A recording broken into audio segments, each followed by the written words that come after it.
Sallallahu ala Muhammad Sallallahu alaihi wasallam. Nah, bagaimana cara menikmati Qiyamul Lail? Mau tahu caranya? Kurangi maksiat kalbu di siang hari. Ya, kurangi maksiat kalbu. Kita sebelumnya sudah masuk ke beberapa halaman dari keutamaan orang-orang yang qa'imina bil lail, orang-orang yang Qiyamul Lail, ya. Bahwa Qiyamul Lail itu adalah warisan wali-wali bahkan sebelum kewalian umat Nabi Muhammad SAW. Maka ada ungkapan fa innahu da'bus salihin qablakum, bahwa Qiyamul Lail, menghidupkan malam, itu adalah kebiasaan orang-orang sebelum kamu. Maka jika ada orang yang suka witir, tahajud di sini, antum ini orang baru, tapi tradisinya lama. Chipnya chip lama. Karena roh itu kan berputar aja sampai kiamat terjadi. Melalui warisan-warisan, maka disebut al-ulama warasatul anbiya, bahwa arwah para anbiya itu mereka berkeliling terus untuk mencari pewarisnya. Oleh karenanya hati-hati kepada ulama pewaris. Kalau ulama pewaris, di belakang dia ruhnya Nabi. Jangan sakiti mereka. Kalau Syekh Abdul Qadir Jilani lebih vulgar lagi. Apa kata beliau? Haqiqatul awliya al-ulama itu anbiya. Hakikatnya ulama wali itu, hakikat dia adalah Nabi.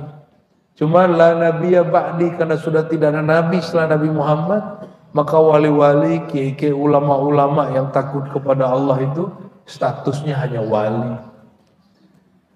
Nah, lalu gimana caranya memahami ini? Datanglah seorang imam namanya Ibnul Arabi Al-Ma'afiri, murid Ghazali. Ini bukan Ibnu Arabi yang kontroversial. Ini Ibnu Arabi yang aman, pembicaraan tentang dia nggak ada miring sama sekali. Yang mensyarah Sunan Tirmizi, yang juga punya syarah Asmaul Husna, dan juga beberapa kitab yang sangat luar biasa.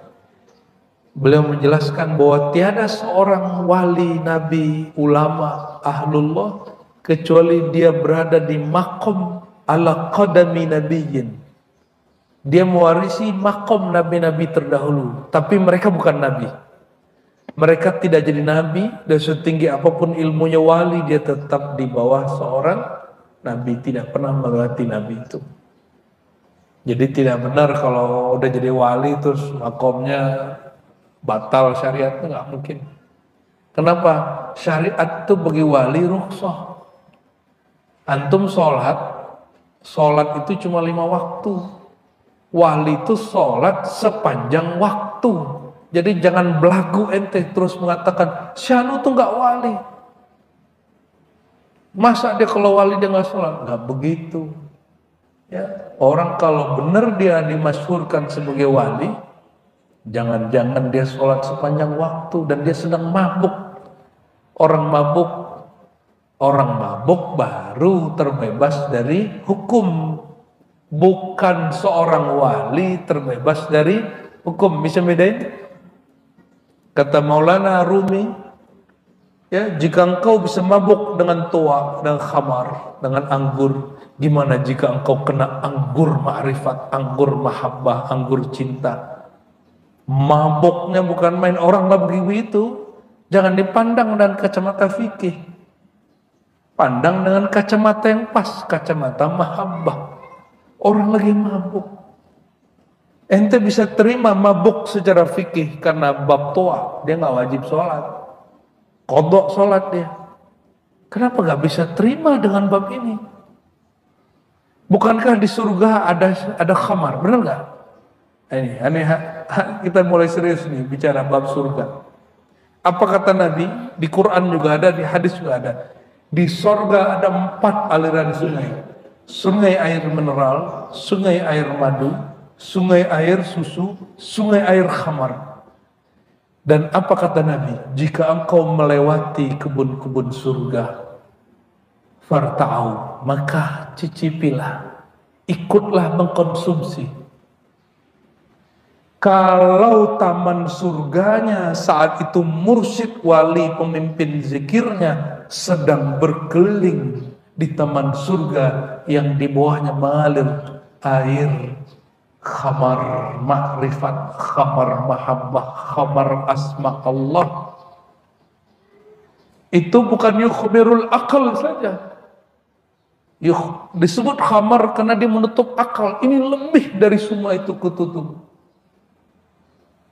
Inilah yang jelaskan Maulana Rumi. Bukan Maulana Rumi sedang mengatakan wali hapus syariat dari dia. Nggak ada dia ngomong begitu. Ya, kira-kira lebih mabuk mana? Mabuk khamar paling berpanjang. Kalau mabuk ini, orang kalau sudah merasakan khamar ma'rifat, khamar surgawi itu, dunia ini hambar. Khamar-khamar narkoba hambar sama dia. Dia sudah merasakan manisnya rindu kepada Allah, mabuk bertuhan itu di atas segala-galanya, ya. Jadi sholat kita nggak khusyuk itu, ya. Puasa Muharramnya, puasa Asyuranya yang belum tentu diterima itu janganlah dijadikan alat untuk mengukur kewalian seseorang. Nggak pantas kita.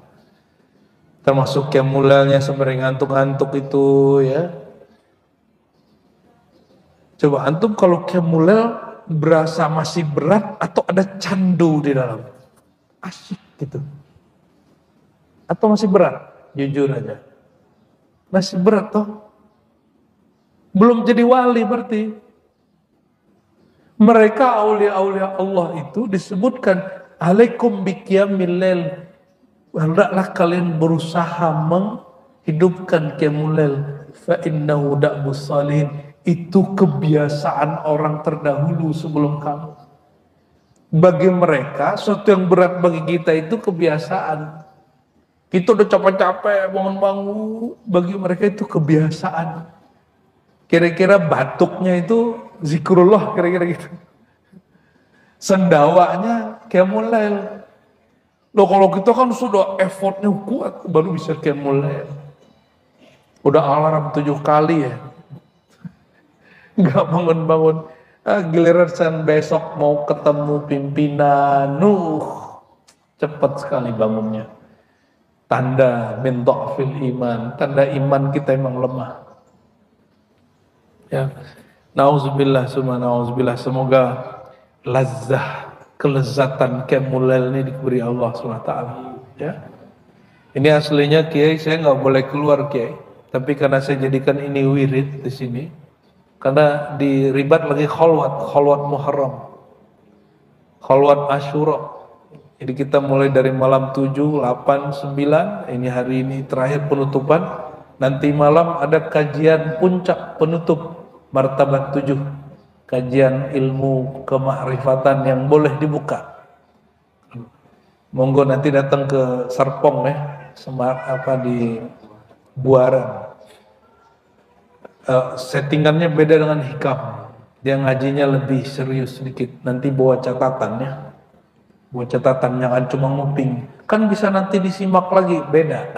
Antum nyimak langsung dengan nyimak rekaman beda. Ya, saya sampai hari ini baca kitab Martabat 7, judulnya Tufah Musalah, itu mungkin sudah lebih dari 30 kali. Dan sampai hari ini gak puas-puas. Apalagi sumbernya Al-Quran. Apalagi sumbernya yang bernama Kalamullah Qadim Al-Quran, ya.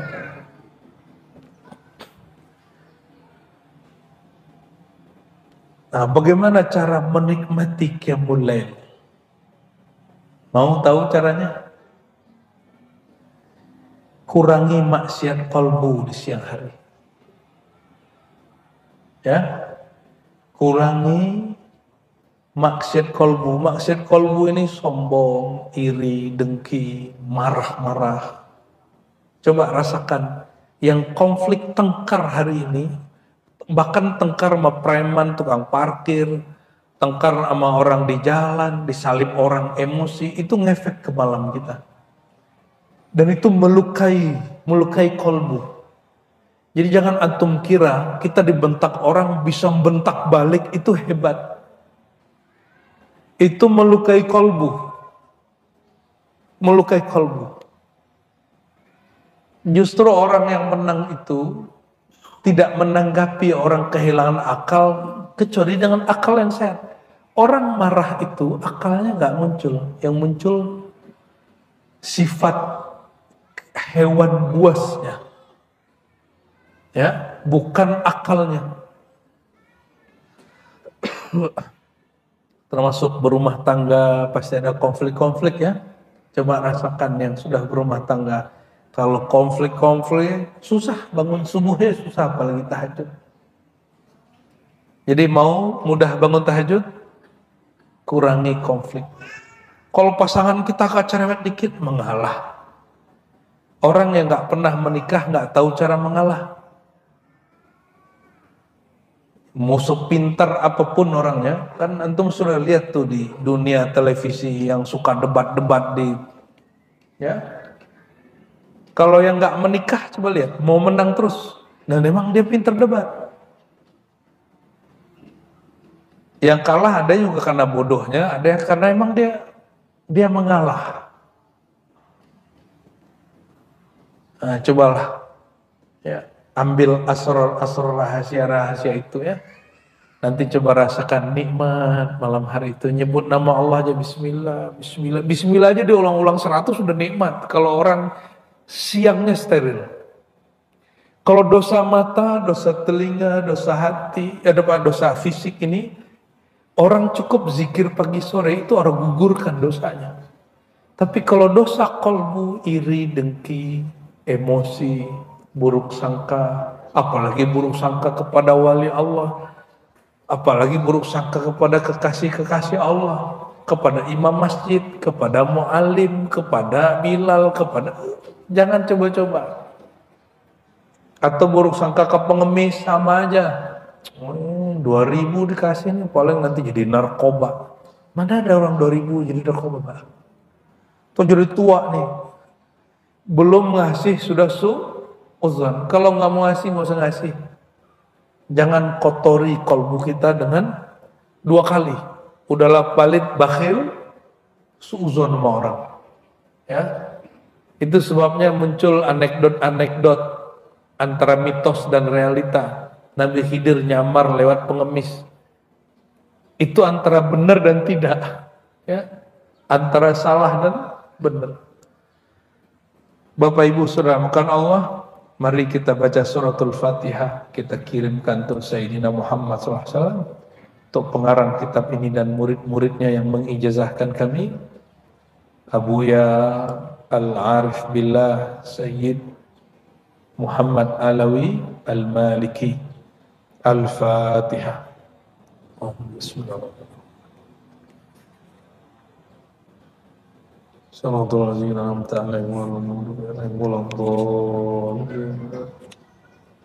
Di sini sebutkan, masih halaman kita mundur dikit, halaman 107 ya. Wa man wazaba ala qiyamil laili dakhala ghurafal jannah bisalam. Paragraf ketiga halaman 107. Siapa yang membiasakan qiyamul lail, dia akan masuk, bahkan dakhala secara harfiah telah masuk. Tapi terjemahan orang-orang ahli fikih biasanya akan masuk. Ghuraf al-jannah, kamar-kamar di surga.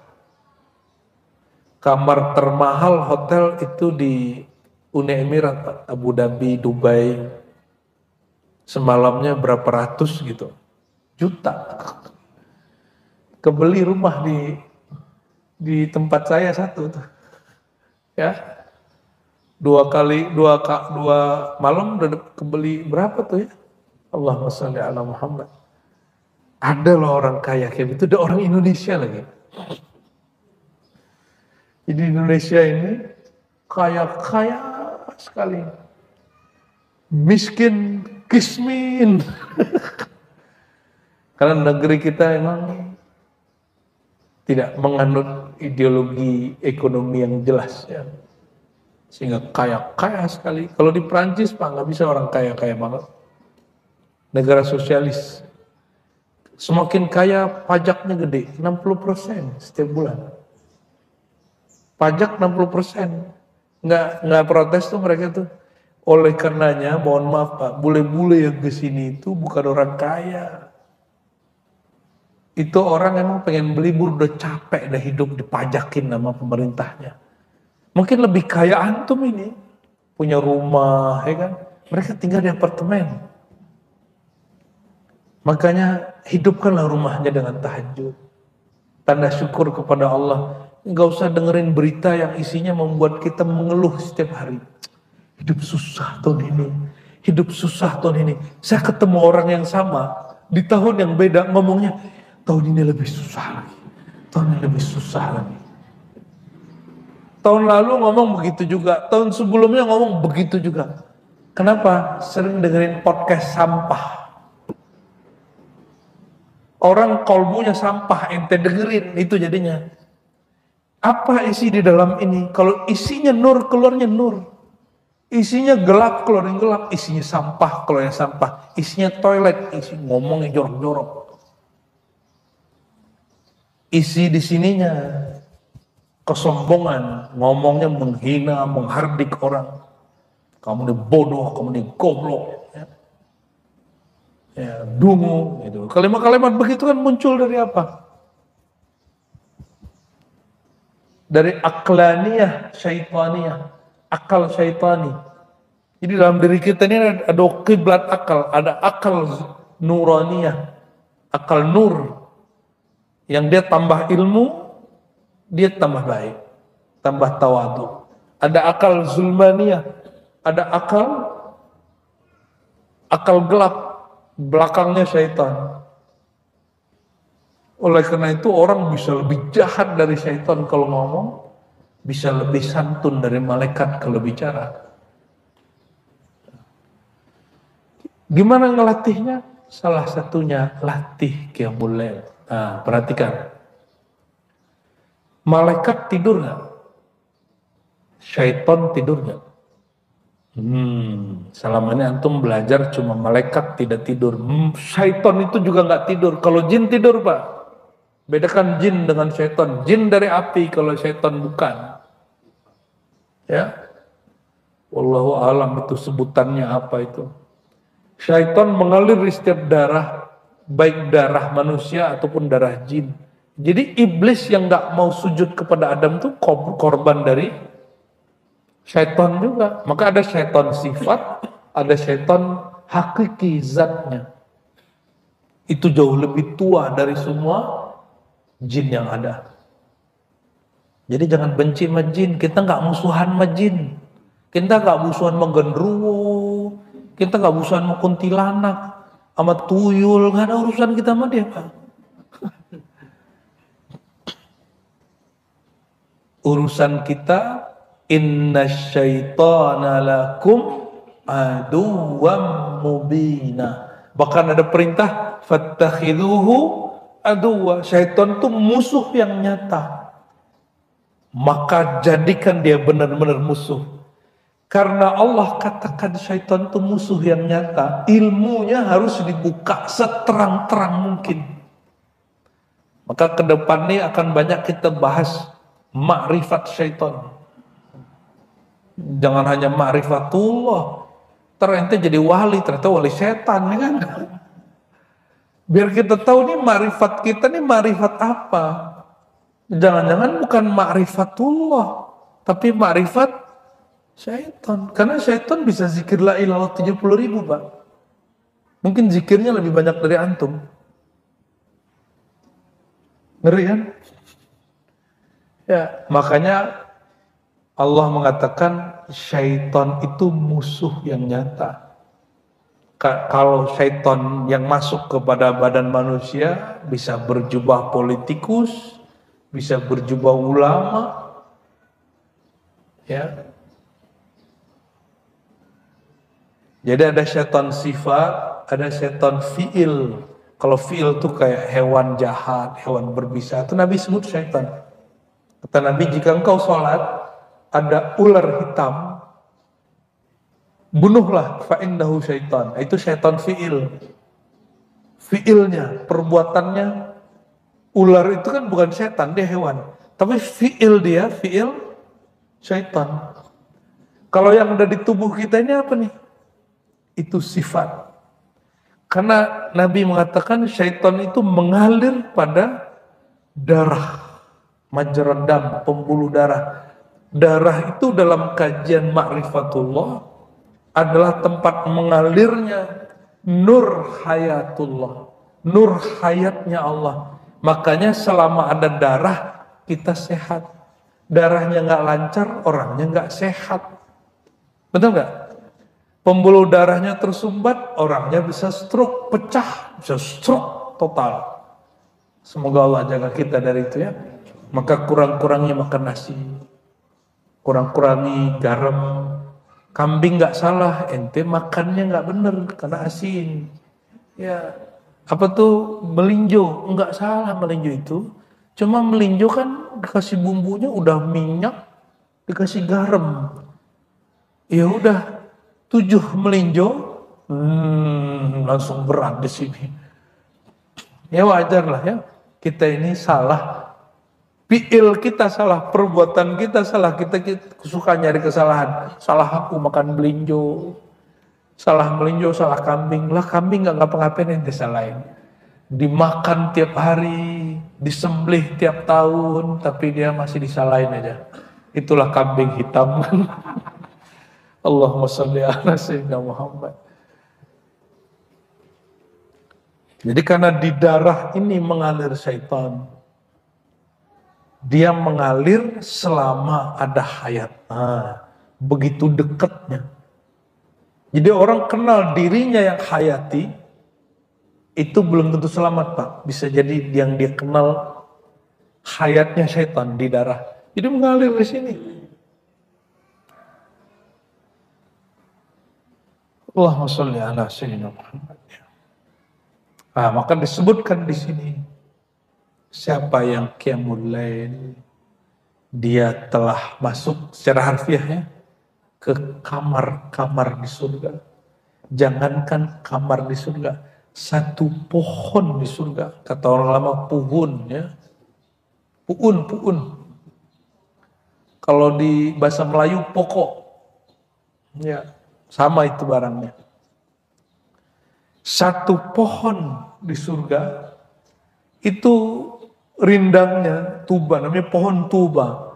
Itu rindangnya Bapak Ibu. Kalau kita jalan di bawahnya 100 tahun baru lewat. Dari awal sini sampai ujung sana. Itu satu pohon tuba. Mandang Rasulullah atau mandang orang yang terhubung kepada Rasulullah, antum tasdik ilmunya, Allah ciptakan bagi kita kebun-kebun yang pohonnya seluas 100 tahun saja, satu pohon. Kalau antum zikir pagi sore kata Nabi, subhanallah bihamdi gharsun fil jannah, bukan lagi pohon. Subhanallah bihamdi, satu itu satu kebun di surga. Satu kebun di surga minimal 10 pohon. Jadi orang paling kaya di sini bukan orang yang kaya kripto, kaya saham. Kita seneng sih Pak, lihat anak-anak muda yang mudanya nggak beda jauh juga sama kita ya. Lebih seneng kripto, keren. Tapi kita berharap mereka juga belajar kekayaan setelah mati. Dia kan sudah lihat, wahai orang-orang yang merasa kekayaan itu kekayaan duit, kekayaan digital apa. Ente lihat orang paling kaya dahulu Nabi Sulaiman itu meninggal juga. Orang yang kaya di Indonesia yang punya Sinarmas meninggal juga. Kekayaan itu tidak bisa menahan sama sekali kemauan malaikat maut, karena malaikat maut tidak mau kecuali dengan maunya Allah. Coba siapkan juga kekayaan surgawi. Jadi kalau ente udah kaya nabung kripto, investasi saham, forex, apalah terserah lah, itu insya Allah bukan judi, ya, tapi mirip-mirip sih ya. Hampir mirip. Berbagilah, bagi ilmunya, jangan berbayar banyak-banyak, bagi juga duitnya. Jangan hanya orientasi duit. Tuhan itu bukan duit. Biar duit datang ke kita, ya, dengan ilmu kalian itu, ya. Siapa yang bekerja di bagian-bagian itu.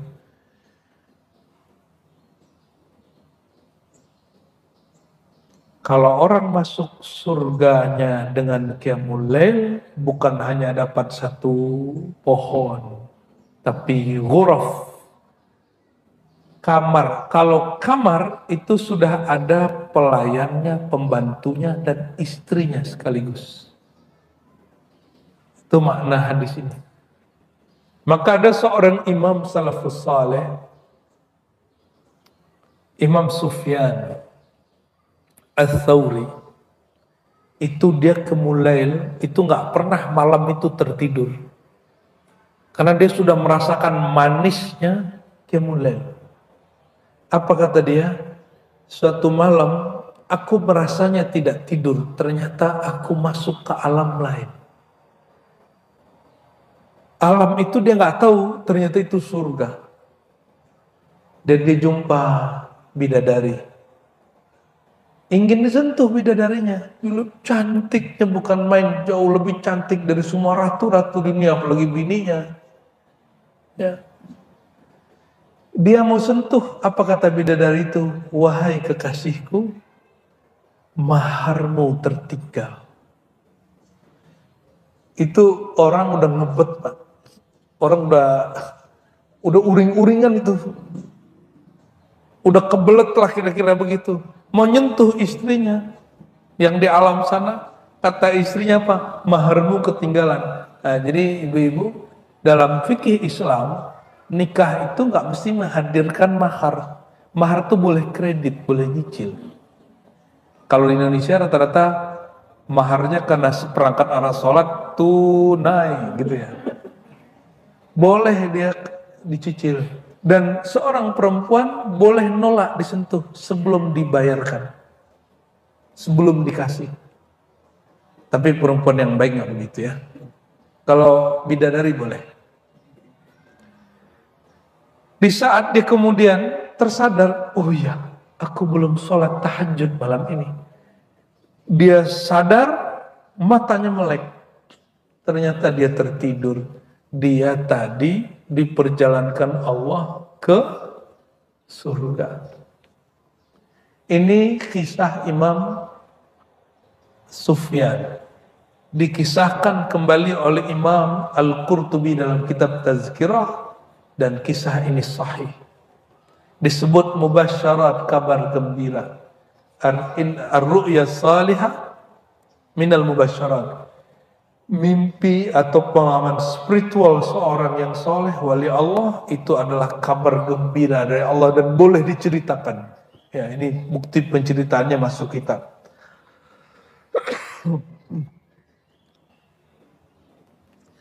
Ini tahajudnya bolong-bolong ya. Jangan-jangan bidadarinya ompong.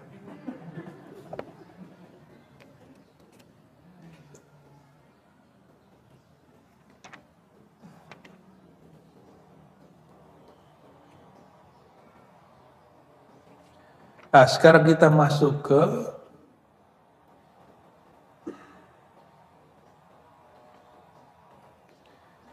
halaman 108, paragraf yang ketiga juga. Waman qama fasalla.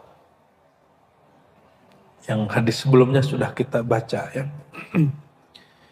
Waman qama, siapa yang qiyamul lail ya. Fasalla, lalu dia sholat fil lail. Jangan cuma bangun. Kalau bangun doang orang bisa nonton doang, buka status doang, ya. Betul ya? Antum kalau bangun pertama yang dilakukan apa? Handphone, jujur aja ya. Ya betul nggak? Satu dua paling enggak ya. Yang enggak pun belum tentu selamat. Yang selamat fasalla. Dia mesti langsung sholat. Dia baca doa supaya belenggu syaitan hilang. Doa dulu Pak. Jangan langsung wudhu, doa dulu. Biar belenggunya hilang. Ini ada belenggu di sini, dikencingin sama syaitan di sini. Ini yang bikin males. Diikat sama syaitan. Dan itu hakiki bukan majazi. Itu hakiki bukan majazi.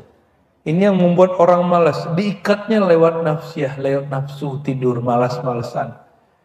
Lalu dia baca doa, wudu, kalau perlu mandi, ya. Ini hampir wajib ya, gosok gigi. Mau tahajudnya oke? Mau wiridannya walaupun cuma 3 rakaatnya mantap, gosok gigi. Kalau bagi saya wajib hukumnya. Kenapa? Kata Nabi SAW, sesungguhnya bersiwak itu mardatun indar Rabbi. Itu keridhaan Allah. Nah, itu malam-malam hari khususnya. Apalagi yang ikut kholwat ya. Itu kadang-kadang lupa tuh. Harus bersiwak atau gosok gigi dengan cara yang pas ya. Nanti kalau sudah bersih, nah ini di mulut ini, kalau dia masih banyak, apa ya, apa sebutnya jigong ya, apa? Atau berlendir-lendir di mulut, kan itu dari perut. Itu bikin kita malas membaca apapun. Dan karena bagian langit-langit mulut ini berkait dengan urat saraf, jika dia nggak bersih, dia akan menjadi malas. Coba aja. Coba aja ya. Maka Nabi SAW mengatakan, inni qad aksartu alaikum as-siwak. Aku ini terlalu nyinyir kepada kalian persoalan siwakan. Aku siwak setiap saat, kalian juga harus begitu. Jadi Nabi itu bayangkan orang Arab yang jorok-jorok, mulutnya bau-bau, 10 meter masih bau Pak. Itu mah Nabi datang dengan wajah baru, giginya Masya Allah bersihnya, harum. Nah sekarang kan sudah banyak ya. Mestikah pakai siwak yang dari Arab? Lah dari dulu kan siwak begitu nggak ada di sini kan, nggak mesti. Yang mengatakan mesti siwak dari Arab. Ini orang nggak mengerti usul fikih dan fikih. Tujuan Nabi siwak itu 2 maknanya. Pekerjaan membersihkan mulut atau alat yang berasal dari arak namanya, bukan arak, kayu arak. Jadi boleh alat apapun yang penting suci. Ya. Bapak kalau mau gigi, mohon maaf Bapak Ibu mungkin ada masalah gigi gusi, beli aja sedikit cengkeh Pak, cairan cengkeh atau cengkehnya. Ya. Sebelum tidur dikunyah-kunyah. Kunyah-kunyah dikit. Kumur-kumur tidur. Bangun tidur coba rasain itu mulutnya nggak bau. Kalau malas beli itu minyak astirinya sedikit saja, jangan banyak-banyak, ntar jadi sariawan. Ya, itu pedesnya bukan main. Sedikit dicampur sedikit 1 tetes ke pasta gigi kita. Gosok gigi begitu. Kalau nggak ntar kita buatin pasta gigi sunnah. Allahumma sholli ala Muhammad ya. Ribet kan beli-beli kan? Udah gosok gigi, udah ke dokter masih bau, ya kan nggak nyaman Pak. Itu membuat kita nggak nyaman ibadah. Wiridan nggak nyaman, ngobrol sama orang nggak nyaman. Masa pakai masker tiap hari? Ya. Nah, kalau ingin semangat dalam qiyamul lail, zikiran, sering-sering gosok gigi dengan cara yang benar. Lalu apa kata Nabi sallallahu alaihi wasallam? Faqad ta'arrada li nafahatil qurbir rabbani. Salah. Yang atasnya la yakhib. Orang yang qiyamul lail la yakhib, tidak akan pernah rugi. Ma khayyaballah, dalam hadis Tabrani dari Ibnu Mas'ud radhiyallahu taala anhu, Nabi sallallahu alaihi wasallam bersabda, "Ma khayyaballahu imra'an qama fi jawfil lail faftataha surat al-Baqarah wa Ala Imran." Tidak akan pernah merugi seseorang yang qiyamul lail dia baca surat Al-Baqarah ya ataupun Ali Imran. Ini kalau orang ngerti asrar Bapak Ibu, ini persugihan syar'i. Ngerti nggak maksudnya? Ini jaminan orang ngerjain ini tiap malam, baca Al-Baqarah atau Al Imran tiap malam, nggak akan pernah jadi miskin. Cuma takutnya antum salah niat. Tahajudnya bukan karena Allah, tapi karena takut miskin. Jadi siapa yang ngerjain bab ini, wallahi tidak akan pernah miskin selama-lamanya. Ini dalilnya dan ini jaminannya langsung dari lisan orang yang paling dekat dengan Allah yang Maha memberi rezeki. Ya, cuma siapa yang sanggup tiap malam baca surah Al-Baqarah, Al Imran. Makanya antum sedikit yang jadi konglomerat, kebanyakan konglomerat. Kerja 8 jam sanggup, cuma baca ini doang 3 jam nggak sanggup. Wajar, miskin rohani. Kita ini lihat kalau ada orang kerja di masa tuanya dan strategis kerjaannya dia kaya di musim dewasa dan tuanya. Dan dia bisa ngasih, dia bisa mempekerjakan banyak orang berbagi kebaikan. Sama Pak. Orang yang bekerja dengan batinnya dari mudanya, umur 30 dia sudah memetik. Dia sudah bisa bagi. Sukses before 30 gitu ya nih. Sama. Jadi wali sebelum 30 tahun. Itu ada juga Pak. Cuma kita nggak jadikan nama channel YouTube. Kan ada channel YouTube Kiai. Udah nonton belum Kiai? Sukses sebelum 30 tahun. Pakai bahasa Inggris. Success before 30. Kalau ini kayaknya udah telat. Success before death. Sebelum mati mesti sukses. Sukses rohani. Gimana cara sukses rohani? Tabung setiap malam. Apa yang ditabung? Rukuknya, sujudnya. Menabung nama Allah di kolbu. Kadang satu nama masuk ke kolbu dia gak pernah keluar. Itu makanan kolbu. Kolbu gak mau lepasin itu. Maka antum kalau sudah belajar ilmu zikir sekali saja, selama tidak khianat kepada guru, tidak ingkar kepada ilmu guru, walaupun keluar terjebak, terjerumus dosa apapun selain syirik, pasti balik. Tapi kalau khianat kepada guru, kalau sulah adab wajar manusiawi, yang penting dia minta maaf. Ingkar kepada ilmu guru, mengingkari kewalian gurunya, dia terjebak maksiat, zahir batin dia akan ikut hancur, istidrak temajauh. Maka saya nasihati diri saya sendiri dan kita semua. Siapa yang pernah nyakitin hati gurunya, ya, oke, antum minta maaf ke beliau, tapi jangan pernah khianat kepada ilmu guru. Karena orang khianat ke Rasul dimulai ke guru dulu. Kalau sama guru ada khianat, apalagi sama Rasulullah Sallallahu Alaihi Wasallam. Karena ujian yang diberikan Nabi ke sahabat itu lebih berat. Lebih berat Bapak Ibu. Kalau tentara Tolut ketemu sungai, hanya boleh minum setelapak. 313 sisanya Pak. Dari belasan ribu yang ikut perang, sisanya berapa? 313. Kemana itu yang belasan ribu? Mereka kekenyangan minum air, nggak patuh sama gurunya, sama panglimanya, pimpinannya. 313 beneran ambil. Di situ mereka nggak tahu ada energi dahsyat di tangan para pejuang. Ini tangan pejuang itu berkah semua. Air kalau kena walaupun bentuknya kotor, itu nur semua yang dia minum. Makanya kalau wudhu Pak, wudhu yang ketiga, jangan yang pertama. Wudhu yang ketiga, tetesannya Bapak jilatin aja. Itu berkah itu. Itu saya terima ijazahnya dalam Thariqat Idrisiyah, As-Sanusiyah, dan beberapa masyayikh Naqsyabandiyah, Qadiriyah. Mereka ngajarin begitu. Kenapa? Itu air suci. Syaitan takut sama air begitu. Ini bukan bab dalil, ini bab tajribah ru'yah, pengalaman, bukan untuk diyakini. Kalau antum mau kerjain aja. Ya. Allahumma sholli ala sayyidina Muhammad ya.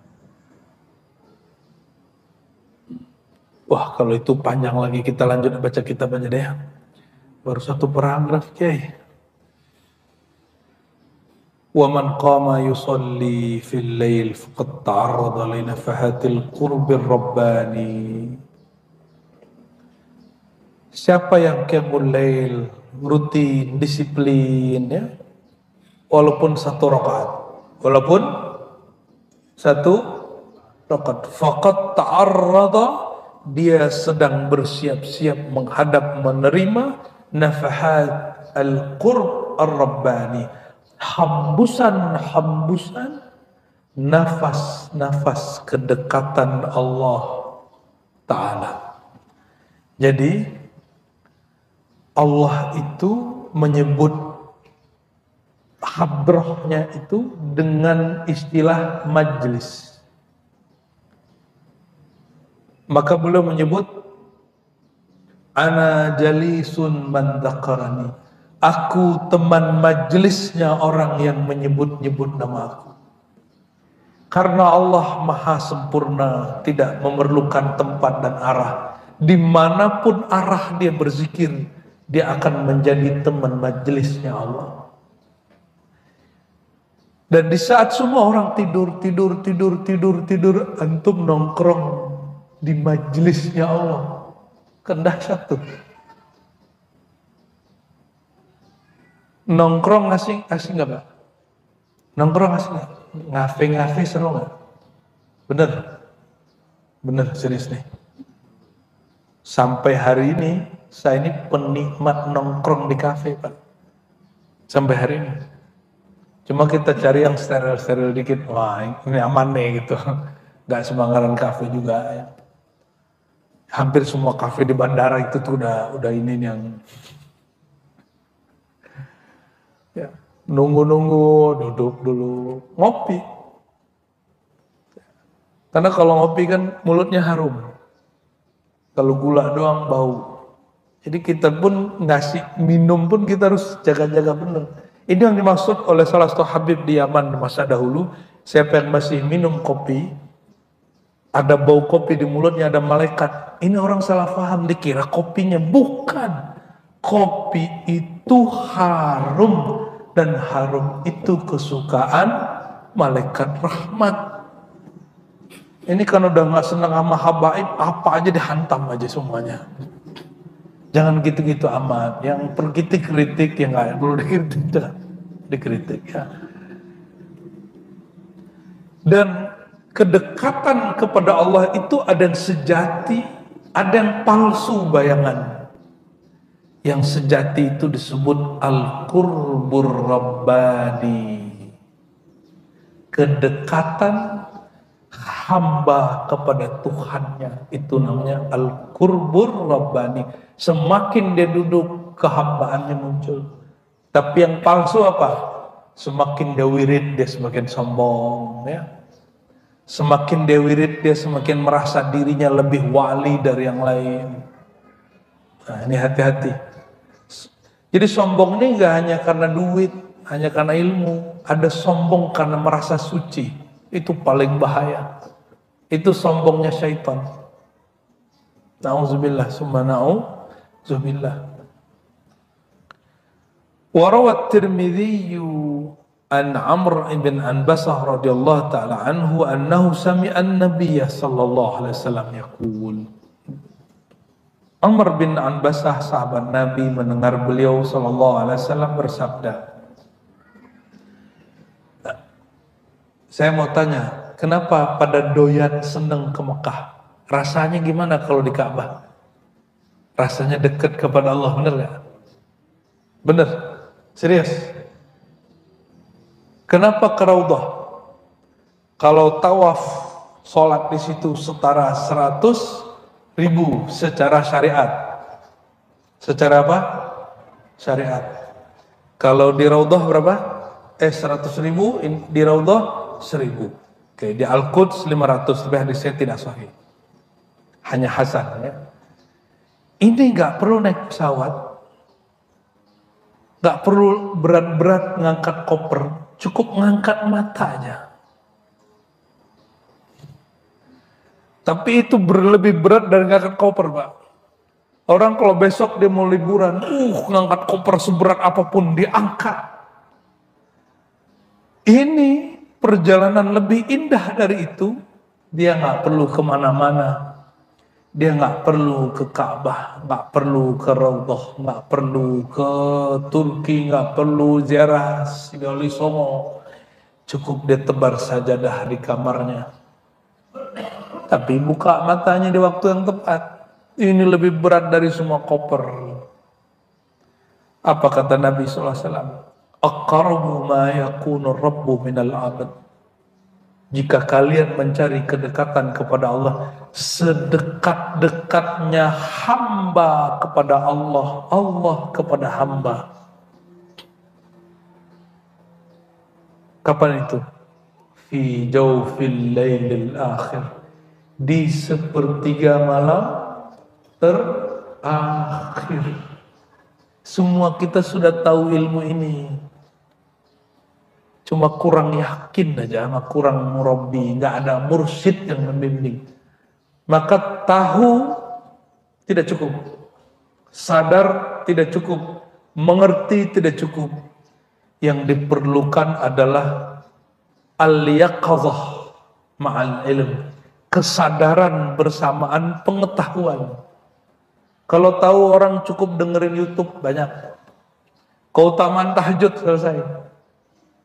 Maka bagi yang masih sulit bertahajud, cari majelis-majelis zikir yang mereka punya mursyid. Nanti lewat mursyid itu akan dibimbing. Ya. Dan disebutkan di sini, sedekat-dekat hamba dari sedekat-dekat Tuhan dari hambanya. Fi jawfil lailil akhir. Pada lail akhir. Nah, ini ada rahasia Bapak Ibu. Allah menyebutnya sang maha waktu. Benar? Ana dahru, akulah sang waktu. Malam, siang itu waktu nggak? Waktu. Tapi waktu yang paling kuat kesadarannya kepada Tuhan, yang paling sakti, paling suci, itu sepertiga malam terakhir. Coba nanti semua malam ini, malam tar ya, jangan nunggu Lailatul Qadar baru bangun. Ya, ini Lailatul Qadar kecil. Yang Ramadan Lailatul Qadar kubra. Yang nisfu Sya'ban wusta. Yang setiap malam itu sughra. Sughra. Tapi sughra kalau hak kita lakukan, derajatnya kadang-kadang Allah naikkan suka-sukanya. Fa in istata'ta an takuna mimman yadhkurullah ta'ala fi tilka sa'ah fakun. Maka wahai Amr, jika engkau sanggup untuk menjadi orang yang zikrullah, bukan tahajud dimintain di situ, zikrullah, tahajud bagian dari zikrullah, pada waktu tersebut fakun, maka hendaklah engkau menjadi orang yang melakukannya. Kunnya Nabi, kunnya Allah. Maka Amr bin Ambasah tidak pernah meninggalkan Qiyamul Lail sampai matinya. Enggak pernah. Gimana? Ini kalimat masih belum terlalu vulgar. Ada yang lebih vulgar lagi Pak. Dalam hadis Sahih Bukhari Muslim, dari Sayyidina Abu Hurairah radhiyallahu ta'ala anhu, dari Sayyidina Nabi SAW. Ini hadis penutup kita pada pagi ini ya. yanzilu rabbuna. Rabb kita, pencipta kita, yanzilu, turun. Itu maksudnya gimana tuh? Turun tuh dari mana? Allah itu emang begitu turunnya?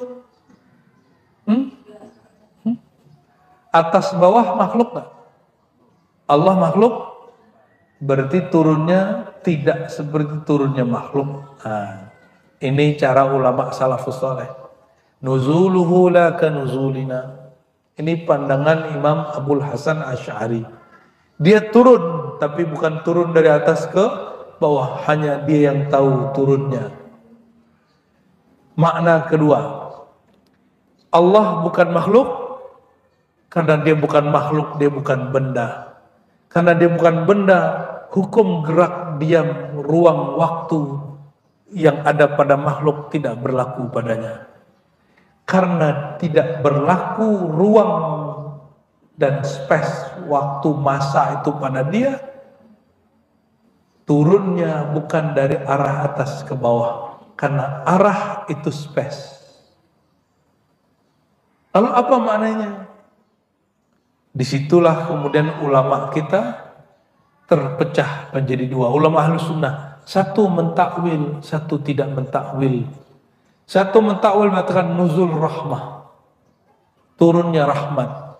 Rahmat itu sifat Allah, sifat tidak terpisah dari yang punya sifat. Jadi kalau turun sifat rahmat, berarti yang punya rahmat turun juga.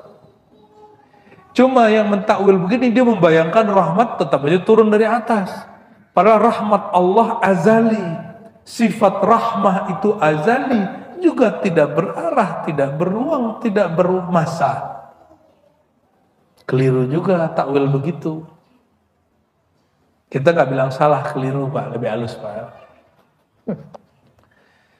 Terus yang tepat yang mana? Inilah manhaj Imam Syekh Abdul Qadir Jilani, Imam Ibnu Labban, ini Ahlus Sunnah semua.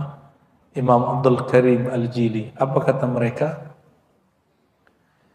Cukup engkau katakan nuzul. Nuzul Allah itu benar-benar nuzul. Tapi nuzulnya, zatnya atau sifatnya atau namanya atau apapun yang dia mau, yang muqaddas, yang suci, yang laisa kamitslihi syai', dan itu hakiki di sisinya, tapi mungkin tidak sanggup dipahami dalam ilmu. Jadi tidak majazi, dia hakiki benar, tapi bukan hakiki secara bahasa Arab. Ini hakiki menurut Allah, benar-benar tanazul, turun. Nuzul.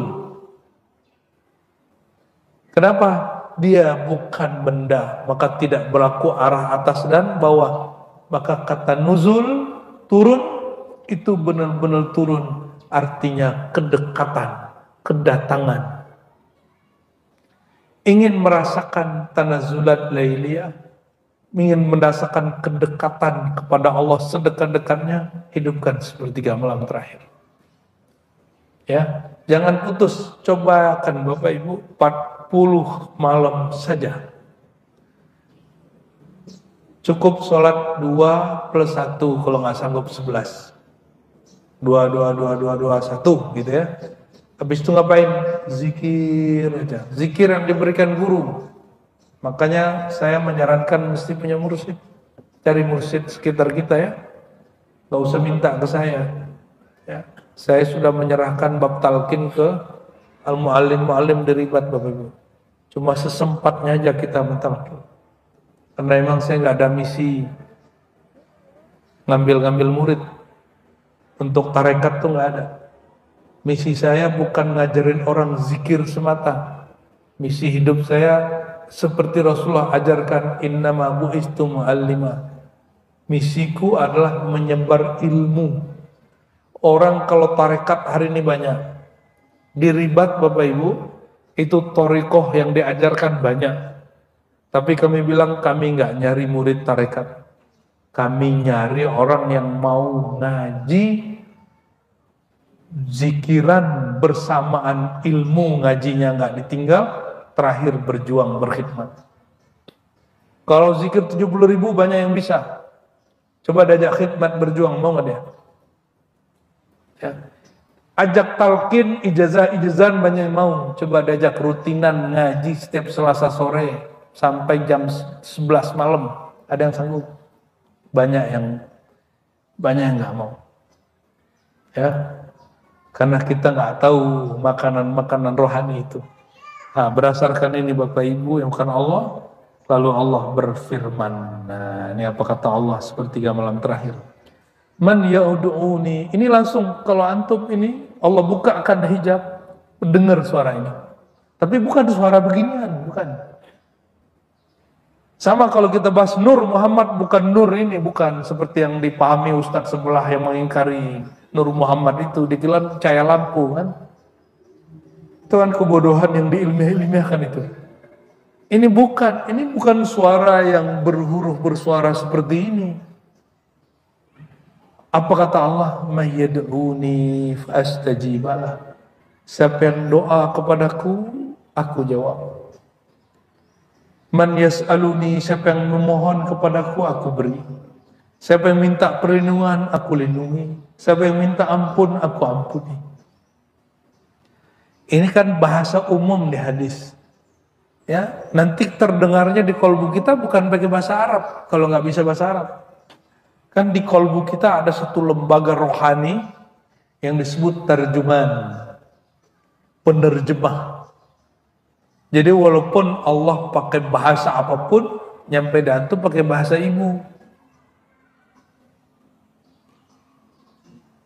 Berdoalah, aku beri, kira-kira begitu. Aku bersama engkau, aku pasti jawab. Jangan khawatir, aku bersamamu. Akan terdengar itu Pak. Dan itu bukan halu. Cuma untuk sampai ke masa itu. Mungkinkah Allah ngajak bicara orang yang belum dekat amanya? Nggak mungkin. Ya nggak begini bahasanya. Ini kan bahasanya mesra ini. Antum taunya Allah kan suka ngancem-ngancem aja. Nggak sembahku aku azab. Nggak sholat aku siksa. Kayaknya Allah itu ganas sekali itu. Padahal di sini ini mesra nggak? Kamu minta apa aku beri.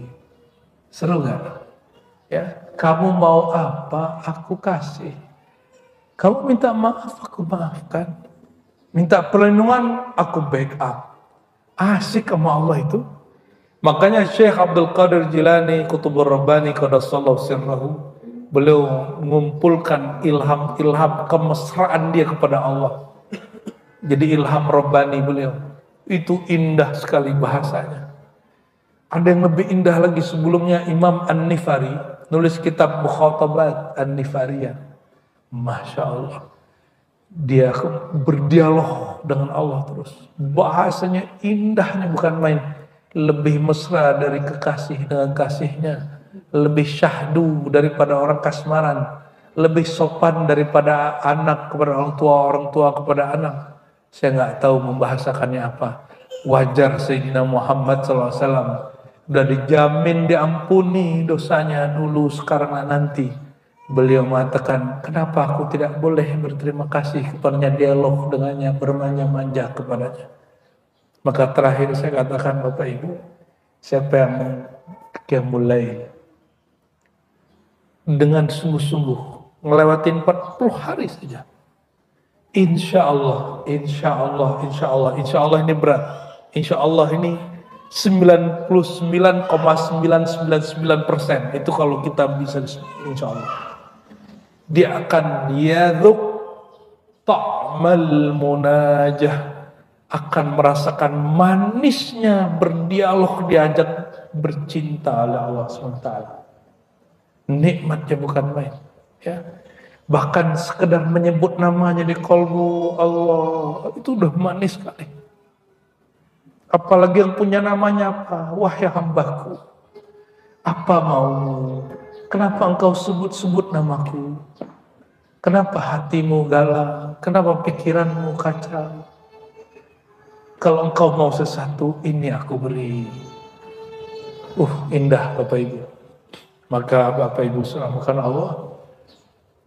nggak ada ceritanya lagi ini sudah akhir zaman, zaman fitnah, ya. Sudah zaman berat. Kita nggak ada waktu lagi berdua-duaan dengannya.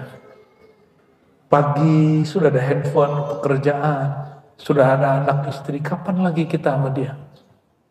Allah cemburu, innallaha ghayur, Allah pencemburu. Sediakan waktu walaupun hanya setengah jam, ya. Kita hanya dengan dia berkholwat. Saya tutup dengan hadis Nabi, sab'atun yazulumullah yawma la zilla illa zilluh. 7 golongan, yang satu golongannya bab ini, nanti Allah naungi dia dengan naungan kasih sayangnya, yang saat itu nggak ada yang dapat naungan itu. Nomor terakhirnya apa? Rajulun, seseorang yang bangun malam hari yazkurullah fafadat, air matanya mengalir. Rasakan itu nanti ya. Berguru jangan coba-coba sendiri, nanti ada halusinasi. Kalau punya guru, ada guru kita yang guide. Kalau ada bisik-bisikan nanti guru lagi, setan, jangan diikuti. Ya. Kami doakan semua kita, termasuk kami, menjadi orang yang ahlul lail, ahli malam. Ya. Kita doa, ya Allah.